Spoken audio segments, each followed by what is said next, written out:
오늘 명절인데 집에들 못 가시고 고향 못 가시고 이렇게 교회를 오셨네요. 감사합니다.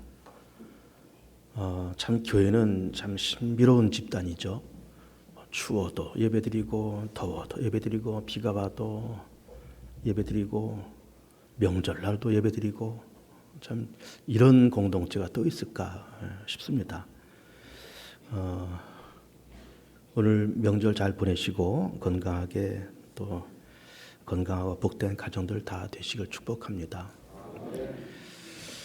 명절인데 좀 즐겁고 편안한 그런 설교를 했으면 좋을 텐데 오늘 사실은 조금 무겁고 힘든 주제를 선택을 했습니다.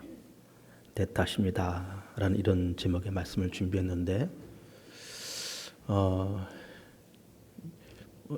요 근자에 제 머릿속에서 맴도는 생각들이 이렇게 있어서 이 생각이 식기 전에 빨리 이거를 설교로 꾸며서 말씀을 전해야 되겠다 해서 오늘 이 본문을 선택해서 내 탓입니다라는 제목으로 말씀을 드립니다. 지금 읽은 이 시편 102편 말씀은 회개의 시입니다. 이스라엘 공동체의 회개의 시예요.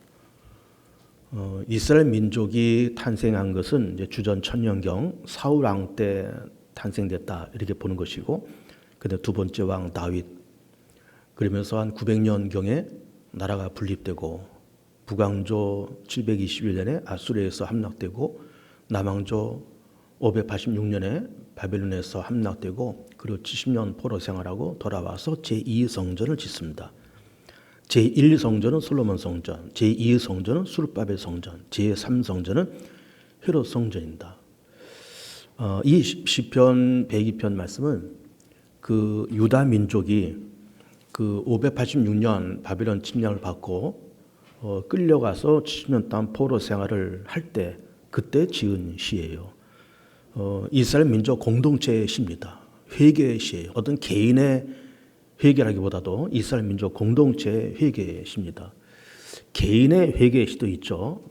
예를 들면 다윗이 시편 51편을 보면은 그 다윗의 회개의 시입니다. 그래서 이 시편에서는 개인의 회개의 시, 또 민족의 회개의 시 이렇게 나와 있어요. 51편, 102편 이렇게 나와 있고, 이것은 이스라엘 민족이 그렇게 586년에 바벨론 침략 받고 무너지고 포로로 끌려와 있으면서 우리가 하나님께로부터 택함받은 민족이고 또 아브라함의 후손들인데 이른바 선택받았다라고 얘기하는 선민인데 우리가 어떻게 하나님 없는 이방 민족에 의해서 침략당하고 거기다가 포로 생활까지 하고 예루살렘은 함락되고 우리가 왜 이렇게 되었느냐라고 하는 것을 철저히 반성하고 회개하면서 이 시편을 이제 쓴 겁니다. 그러면서 괴롭고 힘들고 이방 민족한테 조소당하고 그런 힘든 신앙 고백을 이제 하고 있는 겁니다. 아마도 그렇게 포로로 끌려갔을 때 뭐 여러 이방 민족들이 이스라엘 사회를 향해서 많은 질타와 비난의 돌을 던졌을 것 같아요. 너희들이 하나님의 백성이라며, 너희들이 아브라함의 백성이라며, 그런데 예루살렘이 왜 무너졌느냐? 그런데 너희들이 왜 포로로 끌려가느냐? 하면서 뭐 이런저런 비난과 비방의 말이 있었을 것이고 뭐 돌도 던지고 뒤에서 침도 뱉고 그런 조소와 멸시를 받으면서 바벨론에 끌려온 겁니다. 그리고 거기서 70년 동안 포로 생활을 하면서 이렇게 이스라엘 민족 공동체의 회개의 시를 이제 짓고 있습니다. 그러면서 시편 51편은 다윗의 회개의 시고 이것은 이스라엘 민족 공동체의 시인데 이런 회개의 시의 공동적인 특징이 뭔가 하면은 누구를 원망하지 않습니다. 하나님도 원망하지 않아요. 뭐 그렇게 비난한 이방 민족들도 비난하지 않습니다. 원망하지 않습니다. 그리고 공이 무엇을 고백하는가 하면은 이렇게 모든 것이 이렇게 된 것은 내 탓입니다. 그리고 우리의 탓입니다. 이런 고백을 하고 있는 겁니다.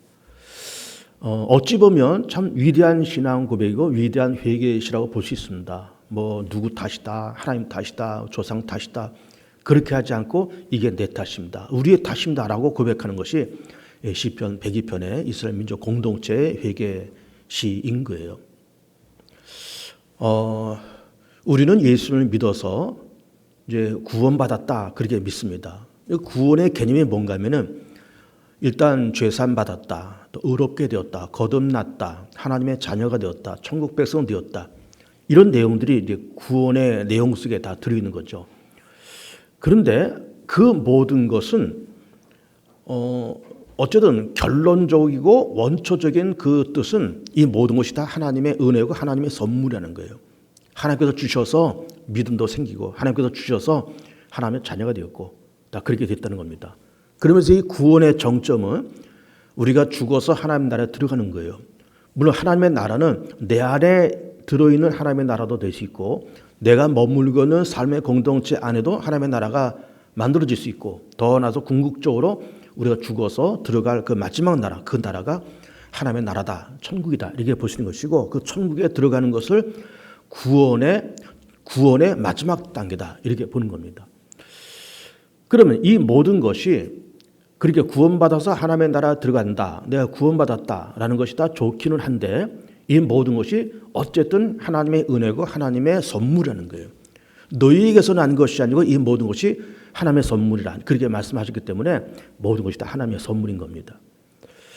그러니까 하나님의 선물이라고 하는 것이 이제 중요하고 궁극적인 것이지만 그런 것을 일단은 오늘은 그런 얘기를 하지 말고 하나님께서 주셨다 뭐 그런 거 하지 말고 일단 어쨌든 내가 세상을 살아가고 내가 구원받고 이렇게 되어가는 모든 것이 일단은 이 모든 것이 내 탓이다라고 일단 돌려보자는 겁니다. 그 얘기를 제가 지금 하고 싶은 겁니다. 잘된 것도 어쨌든 내가 열심히 살아서 내가 잘못 살아서 어려움을 당하고 심지어 망하게 됐다고 할지라도 그래도 일단 내 탓으로 일단 돌려보자 그런 이야기예요. 물론 다 하나님께서 하시는 거지만 일단은 내 탓으로 모든 것을 내 탓으로 일단 돌려보자 그런 이야기예요. 외부적인 조건이 없는 건 아니죠. 뭐 외부적으로 뭐 좋은 환경이 이루어졌다. 또 남들보다 좋은 여건 속에서 그렇게 태어나고 그렇게 살고 지금까지 왔다라고 해서 그런 외부적인 조건이 없는 것은 아니지만 일단은 모든 것을 내 탓으로 일단 돌려보자 그런 이야기예요. 예를 들면 이런 겁니다.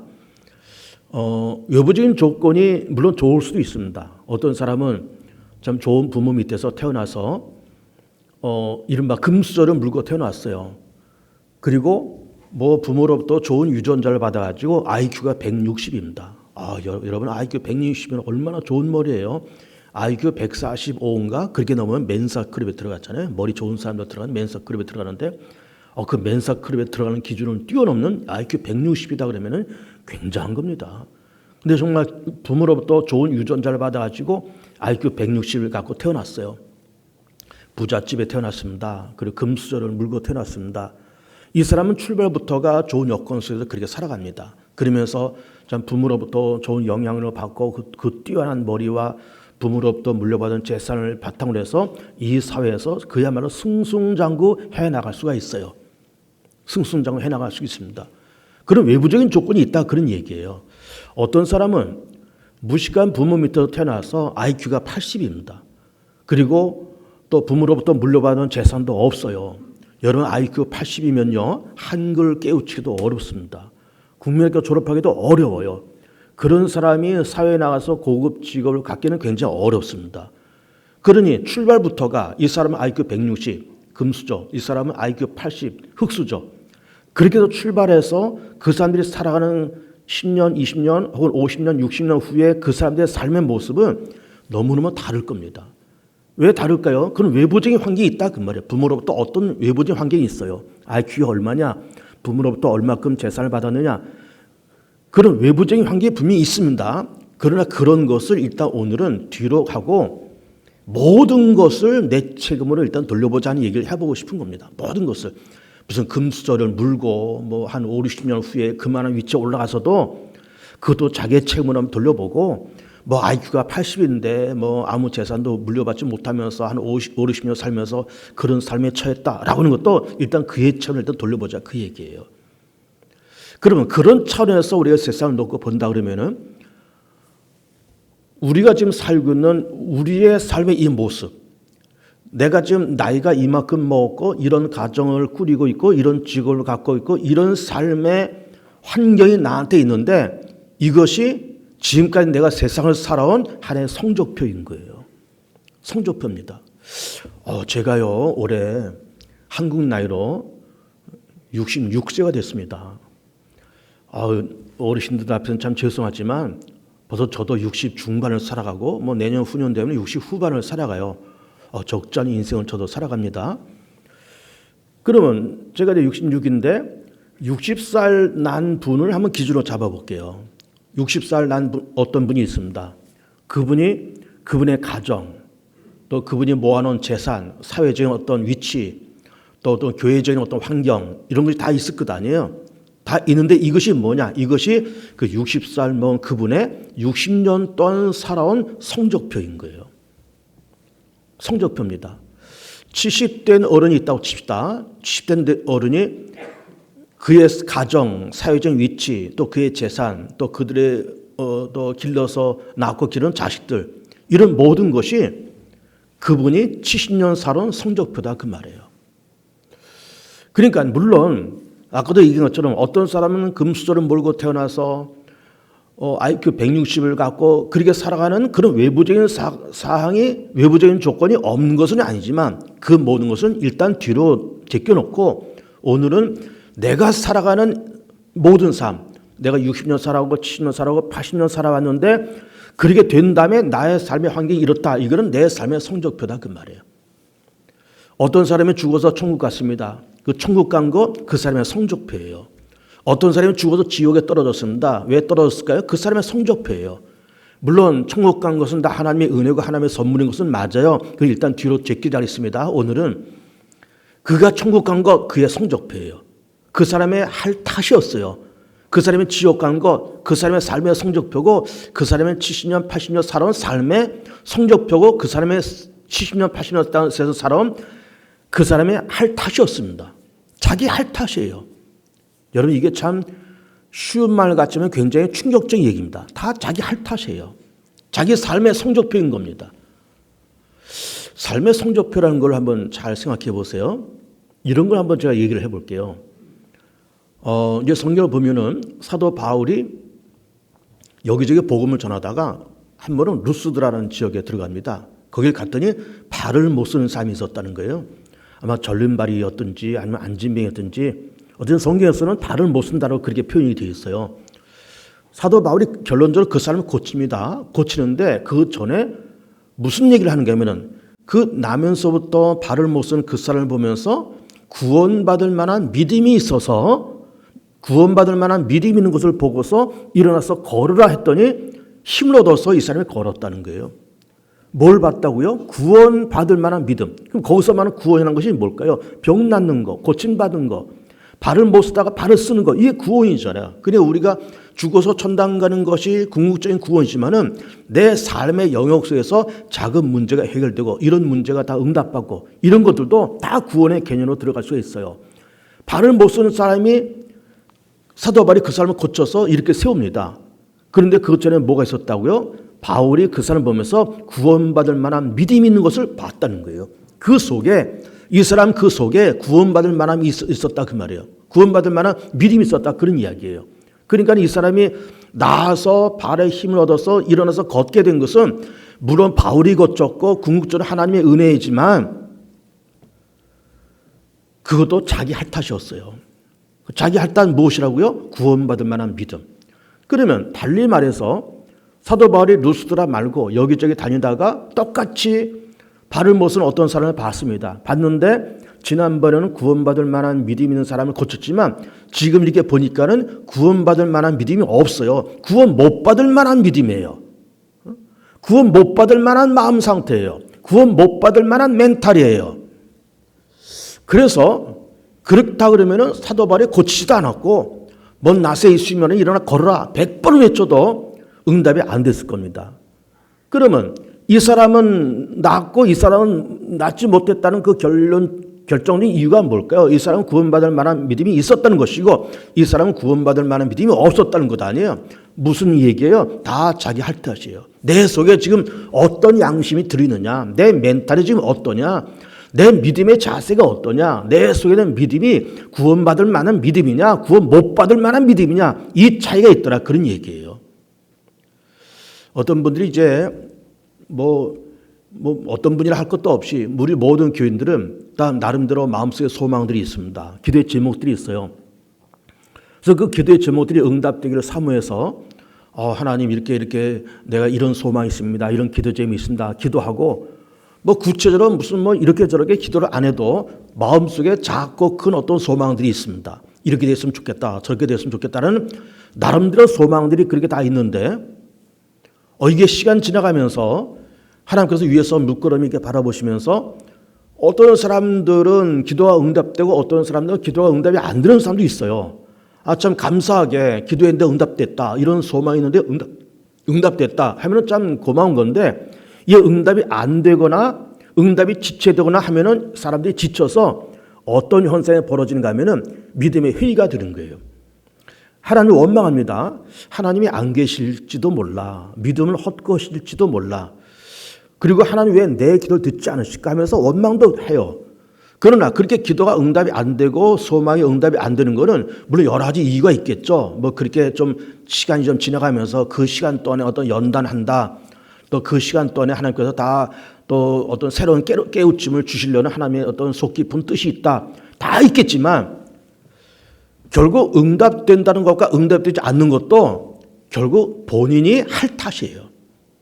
구원받을 만한 믿음, 응답받을 만한 믿음, 그리고 또 응답받지 못할 믿음, 구원받지 못할 믿음, 다 자기 할 탓이에요.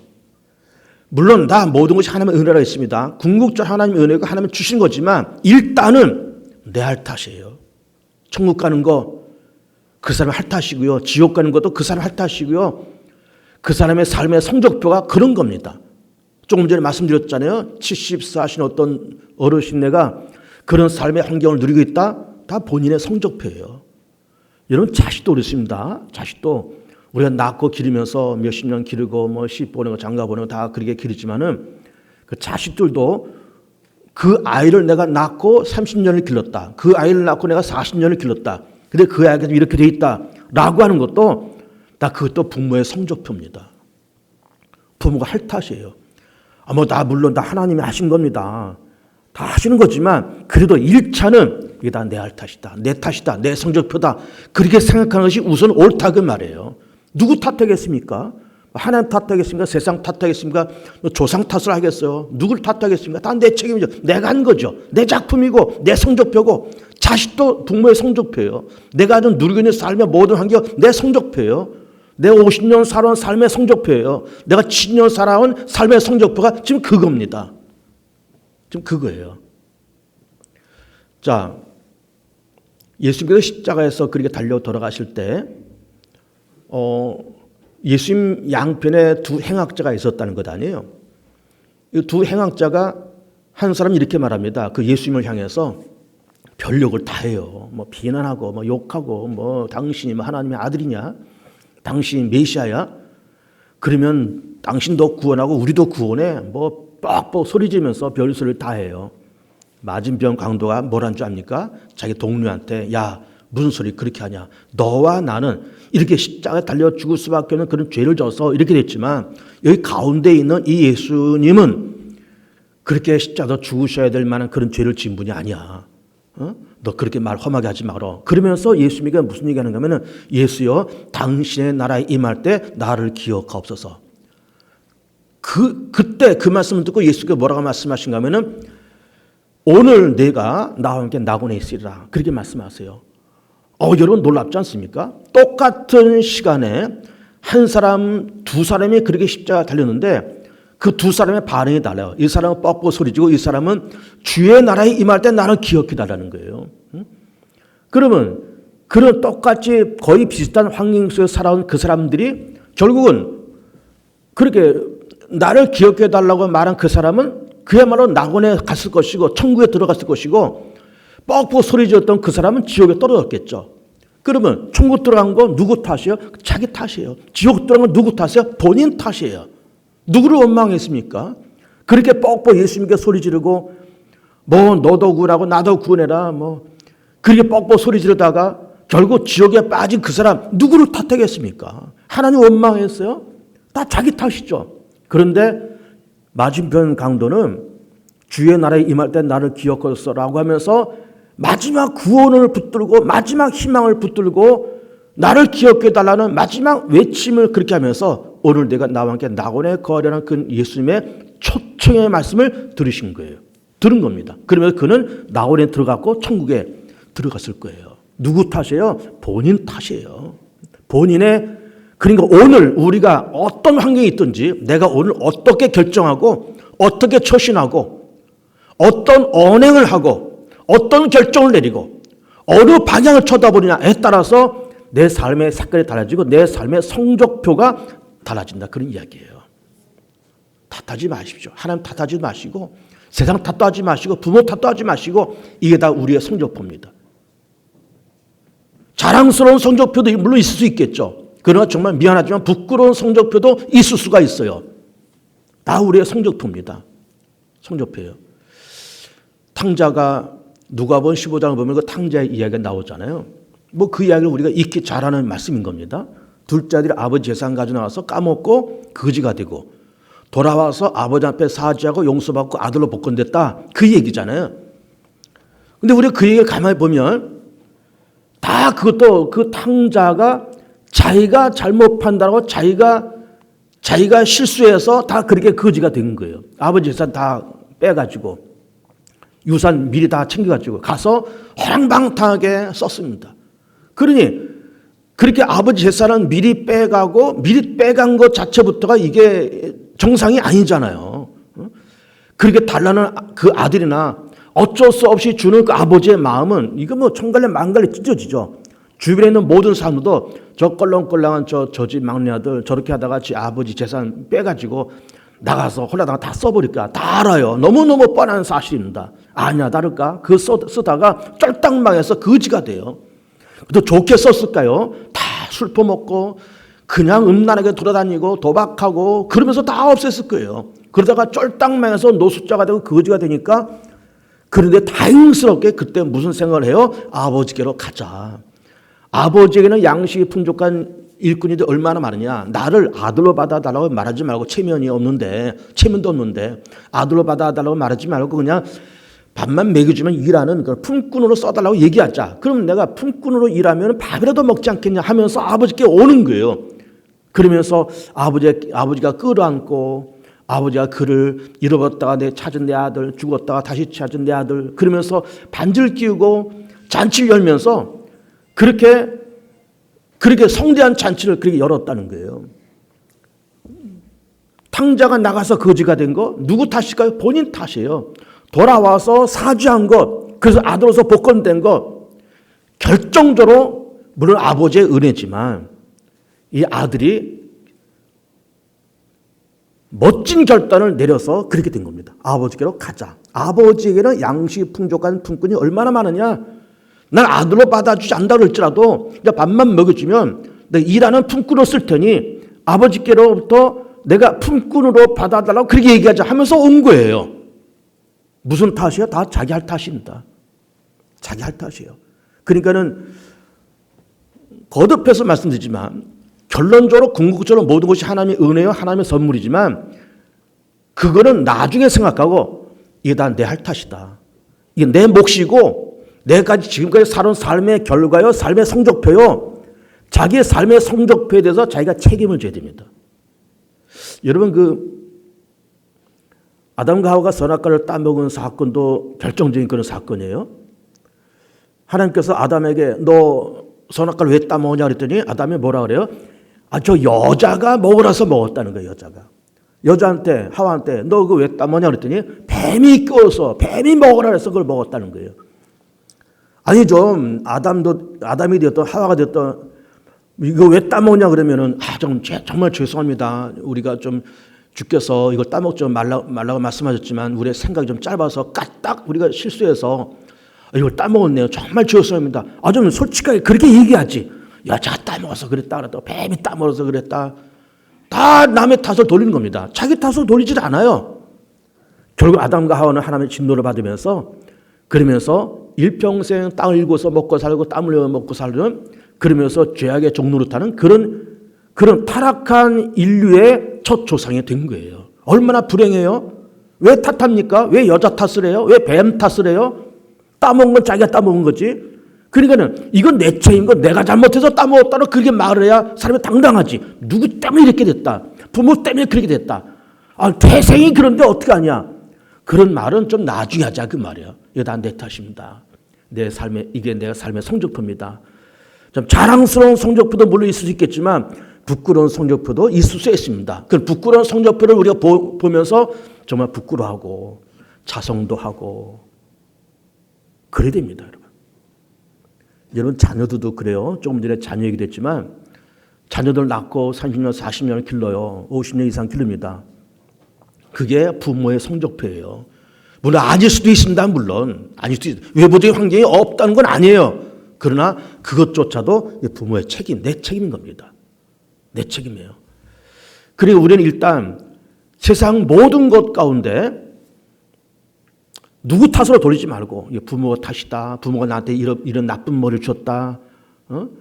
부모가 나한테 DNA를 이렇게 해주시고 IQ 5밖에 안 주셨는데 이렇게 될 수밖에 없지 않냐라고 말하지도 말고 하나님 탓하지도 말고 이게 다 내 탓이고 내 책임이고 이게 내 성적표입니다라고 고백하는 사람이 될 때 책임 있는 인생을 살아가지 이게 뭐 부모 탓이다 하나님 탓이다 누구 탓이다 돌리다 보면은 아무것도 안 돼요. 그렇게 말하는 사람은 너무 인생을 비굴하게 살아가는 사람입니다. 이건 내 탓입니다. 이거 내 책임입니다. 라고 말할 줄 아는 성숙한 사람이 되어야 되는 거예요. 그런데 이스라엘 민족은 다행스럽게 바벨론 포로로 끌려가서 이 민족 공동체가 함께 하나 앞에 회개하고 있습니다. 이 회개의 초점이 뭐예요? 우리 탓입니다. 그 얘기예요. 우리 탓입니다. 물론 조상 탓도 돌릴 수도 있습니다. 조상 대대로 우상 섬기고 조상 대대로 하나님 거역하고 우리 조상을 잘못 만나서 그렇게 했습니다. 그렇게 말을 해도 돼요. 그런데 이게 다 우리 탓인다라고 그렇게 고백하는 다윗도 마찬가지. 이런 다윗이 밧세바를 범하고 그의 남편 우리아를 죽여요. 나단 소녀가 찾아서 책망하잖아요.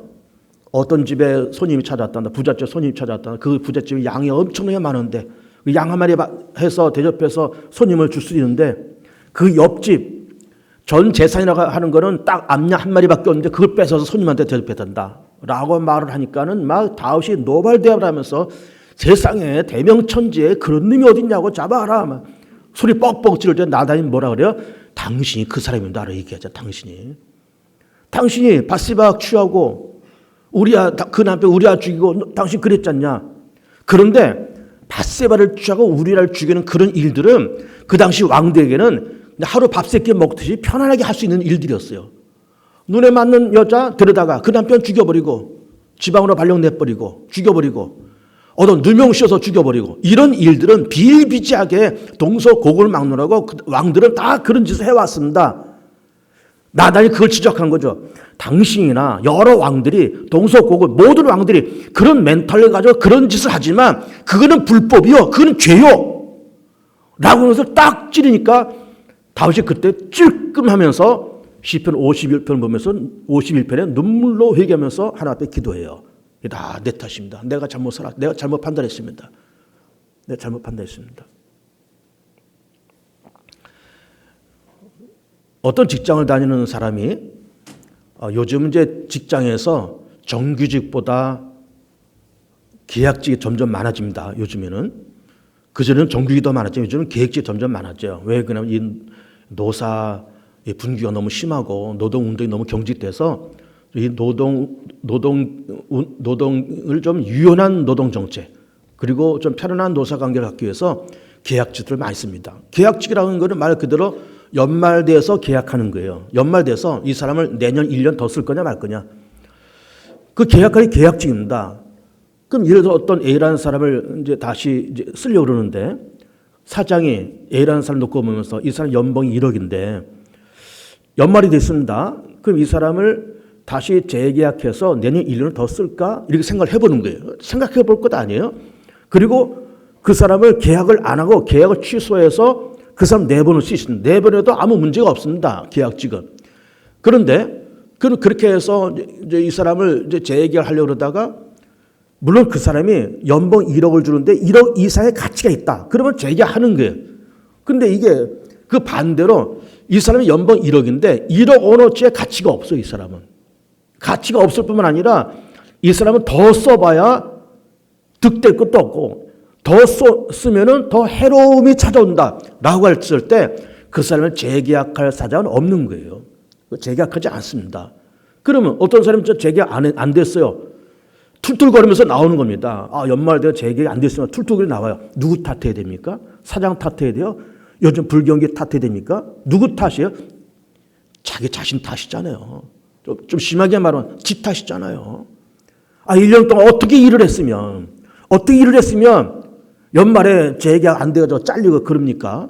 좀 그렇게 가서 그 회사, 요즘 직장 잡기도 어려운데, 요즘 경기도 이렇게 어려운데, 열심히 일하고, 어쨌든 그 회사에 보탬이 되기 위해서, 사장의 보탬이 되기 위해서 연봉 1억 받지만 1억 이상의 가치를 1년 동안에 꾸준히 했으면, 물론 그 속을 보여주기 위해서 하는 것은 아니지만, 꾸준히 그렇게 했으면 연말에 이렇게 사장이 보면서, 저 사람 참 성실하고, 보나 안 보나, 그저 자기 일을 꾸준히 하고, 저 사람한테 연봉 1억을 주지만 저 사람은 연봉 1억 이상의 가치라는 사람이야.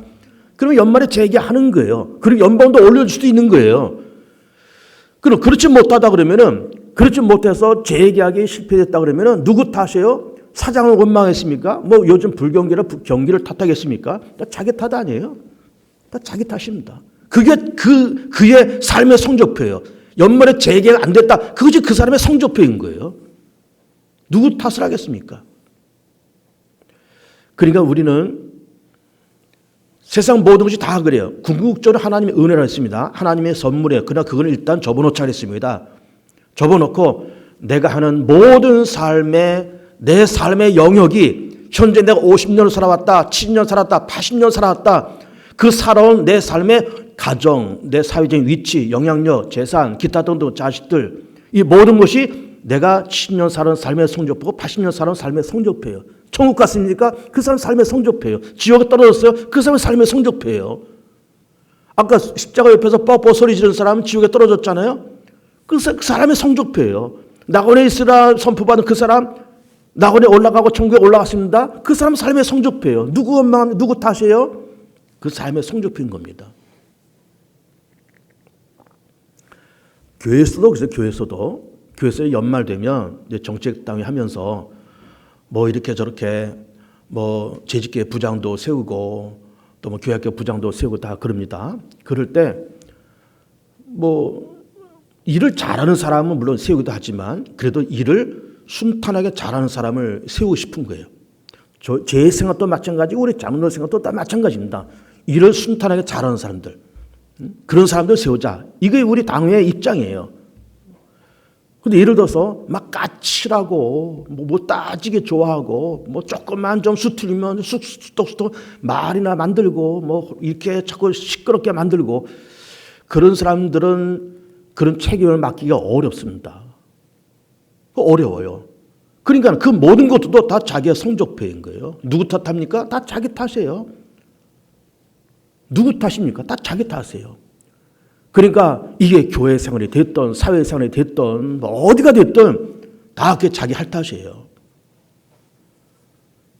저는 이제 노회장을 이제 지나고 이제 끝났지만 전 이제 서울 서남대에 있을 때 제가 1989년도부터 서울 서남대에 있었습니다. 그리고 지금 서울 강선회니까 이제 강선회가 거기서 분리됐잖아요. 그러니까 서울 서남대에서부터 지금까지 이게 몇 년입니까? 89년이니까. 그래서 30몇 년 된 거죠. 35년 가까이 된 겁니다. 35년 가까이 이 서울 서남대와 강선회가 있는 거예요. 그러니까 나는 우리 강선회가 되든 서남대에 됐든 교회 몇몇 다 알고요. 그 교회 담임 목사 몇몇을 다 알고요. 웬만한 교회 장로님들의 그 몇몇을 제가 다 알아요. 빠삭하게 합니다, 진짜. 그런데 어떤 분들은 이제 어떤 목사님들은 이제 목사가 이제 노회를 왔다 갔다 하면서 어떤 임원도 좀 되고 총대도 좀 되고 하는 그 나름대로의 그 뜻들이 다 있습니다. 다 있죠. 기왕이면 다 그렇게 되길 원하죠. 근데 어떤 분들은 그게 10년이 되고 20년이 되고 30년이 지나도록 임원도 잘 안 되고 총대로 뽑히지도 않고 그런 분들이 가끔 있습니다. 목사님들도 그러고 다 그래요. 그러면 나는 그런데 관심이 없어. 그런데 마음이 없어. 뭐 그러면 좋은데 본인은 막 되고 싶어서 막 임원도 되고 싶고 뭐 총대도 되고 막 열정은 있는데 이게 안 되는 거예요. 번번이 안 돼요. 안 되는 이유는 저는 너무나 잘 알죠. 나는 뭐 노예를 손바닥 보지 다 아니까. 안 되는 이유는 너무너무 잘 알아요. 왜 잘 알까요? 본인이 애쓰지 않아서 그래요. 아니 노예를 제대로 참석합니까? 뭐 시차를 제대로 참석합니까? 뭐 부소회 같은 거 제대로 참석합니까? 노회 무슨 일이 있을 때 협력을 합니까? 뭐 찬조금 한번 내기를 합니까? 뭐 밥을 한번 사기를 합니까? 전혀 뭐 얼굴도 안 나타나고 전혀 그런데 괜히 혼자서 뭐 되고 싶어서 야단이에요. 근데 내가 볼 때는 전혀 될 만한 여건이 안 되거든요. 뭐 한번 무슨 협조적으로 일을 해야지 도대체. 뭐 한다고 좀 나타나고 얼굴도 좀 내밀고 밥도 좀 사고 뭐 찬조도 좀 내고 협력도 좀 하고 그래야지 전혀 나타나지도 않고 아무것도 안 하니까 그 사람 누구 그러면 그 사람은 뭐 비협조적인 사람. 그 사람은 별로 일에 관심 없는 사람이야. 그러니 뭐 세상 뭐 20년 30년 넘어도 임원 어렵습니다. 총대 어려워요. 뭐 너무너무 뻔한 겁니다. 그러니까는 본인은 막 되고 싶어서 막 그렇지만 안 되는 이유가 다 있잖아요. 누구 탓이에요? 노예 탓이에요? 누구 탓이에요? 본인 탓이에요. 본인 탓입니다. 누구누구 얘기할 것도 없어요. 다 본인 탓이에요. 그러니까는 하나님의 은혜가 없는 것은 아니에요. 궁극적 하나님의 은혜가 하나님의 선물인데 일단 내가 지금까지 세상 살아오면서 내가 세상 살아가는 삶의 여건, 가정, 사회생활, 사회적 영향력 이 모든 것이 일단은 내가 지금까지 살아온 삶의 성적표예요. 성적표고 모든 것에 이게 다 내 탓이다. 안 된 것 내 탓이고 망가뜨린 것 내 탓이고 무너진 것 내 탓이고 다 자기 탓인 겁니다. 원망하지 마시고 하나님도 원망하지 마세요. 뭘 원망합니까? 부모 원망도 마세요. 뭘 원망합니까? 머리 나쁘다고 그런 것도 원망하지 마세요. 나는 뭐 흙수저다 그런 것도 원망하지 마세요. 미안하지만 우리 대한민국은요 흙수저라도요 조금 몸만 건강하면요 다 먹고 살 수 있는 그런 나라입니다, 여러분. 부부가 열심히 돈 벌어봐요. 얼마든지 먹고 살아요, 우리나라는. 아무것도 염려하지 마시고 원망하지 마시고요. 열심히 사시고 그러면 자 설계의 결론. 그러면 내 탓으로 돌리자는 얘기를 먼저 하는 것이고 그럼 어떻게 살 것인가? 모든 것을 일단 내 탓으로 돌리고 이제는 세상을 조신하게 살아가는 겁니다. 진중하게 세상을 살아가는 거예요. 진중하게. 아까 직장 생활도 얘기했잖아요. 연말에 재계 안 되는 사람 왜 그럴까요? 직장 생활 진중하게 못해서 그래요. 교회에서 왜 인정을 못 받을까요? 교회 생활 진중하게 못해서 그래요. 왜 노예에서 임원 안 되고 총대가 안 될까요? 진중하게 못해서 그래요. 장난하듯이 지 성질대로 뭐 이래버리니까 어떻게 됩니까? 안 되죠. 안 됩니다, 여러분. 세상 그렇게 성질대로 사는 것 아닙니다, 여러분. 세상 그렇게 엄벙덤벙 사는 것 아니에요. 그렇지 않습니다, 여러분. 직장 생활도 진중하게, 교회 생활도 진중하게, 가정도 진중하게, 정말 조신 있게, 신중하게 그렇게 하는 거지. 뭐 그냥 지 성질대로 다 그렇게 사는 것도 아닌데, 여러분. 절대로 아닌데, 여러분. 그래서 어디 가나 인정받고 좋은 성적표를 갖고 더 좋은 성적표를 만들어가고 하나님께로부터도 인정받고 사람한테도 인정받는 그런 우리 모든 교우들 다 되시기를 축복합니다.